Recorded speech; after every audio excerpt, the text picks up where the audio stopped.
Margot Robbie has always projected an image of effortless glamour and poise, whether she's embodying iconic characters like Barbie or navigating the high-stakes world of Hollywood blockbusters.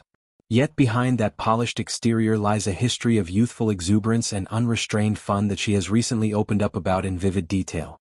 During a candid conversation on the Table Manners podcast, hosted by the talented Jessie Ware and her mother Lenny Ware, Margot took a nostalgic trip back to her earlier years in London, painting a picture of a time when life was all about late nights, close-knit friendships, and pushing boundaries just far enough to get noticed, often in the most chaotic ways. The conversation turned particularly lively when Margot began reminiscing about her infamous weekends in the city after wrapping up film projects.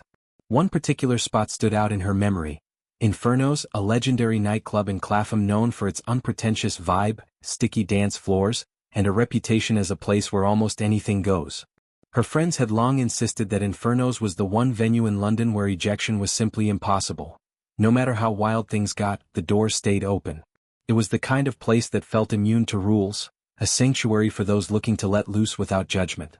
So, naturally, when Margot and her crew finished a job and had a free weekend in the capital, they made a beeline straight for it.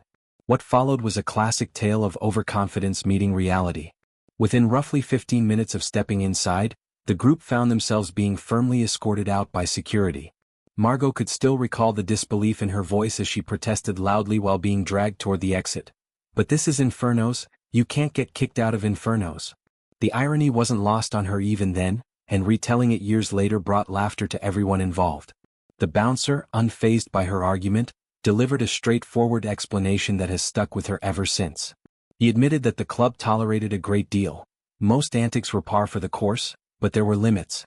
When one of her friends crossed an unspoken line by doing something particularly egregious, details of which Margot kept diplomatically redacted, that was the breaking point. The group was out, no exceptions. Margot's response was pragmatic and amused. "Okay, fair enough." This incident was far from an isolated one. Margot went on to explain that many of the clubs in the Clapham area had, at one point or another, banned her and her circle of friends. For a stretch of time, they were persona non grata at several venues, forced to keep moving as doors closed behind them. Rather than seeing it as a defeat, the group turned the situation into an opportunity for deeper bonding.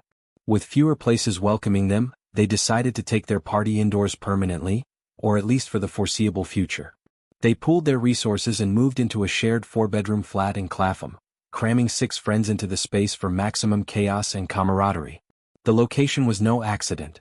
The apartment was conveniently situated just down the street from Infernos, ensuring easy access on nights when they managed to slip back in or when they simply wanted to reminisce about their misadventures. Living together in such close quarters amplified their wild energy.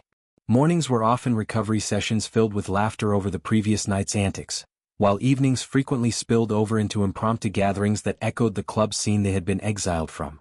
Margot described this period as one of pure, unfiltered friendship, the kind where boundaries blur, stories get exaggerated over time, and every mishap becomes a cherished memory. She lived in that flat right up until around 2016, a chapter that coincided with her rising fame but remained grounded in the simple joys of youth. Even as her career took off with roles in major films like The Wolf of Wall Street, The Legend of Tarzan, and later Suicide Squad and Barbie, those early London days kept her tethered to a sense of normalcy and fun that Hollywood sometimes lacks.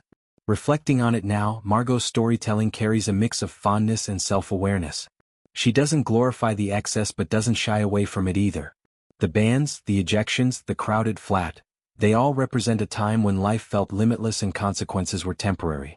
It's a side of her that contrasts sharply with the poised, red carpet-ready image she presents today, yet it humanizes her in a powerful way.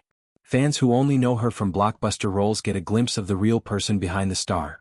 Someone who once screamed in disbelief at being thrown out of a club that supposedly never throws anyone out, and who turned that moment into a lifelong anecdote shared with warmth and humor.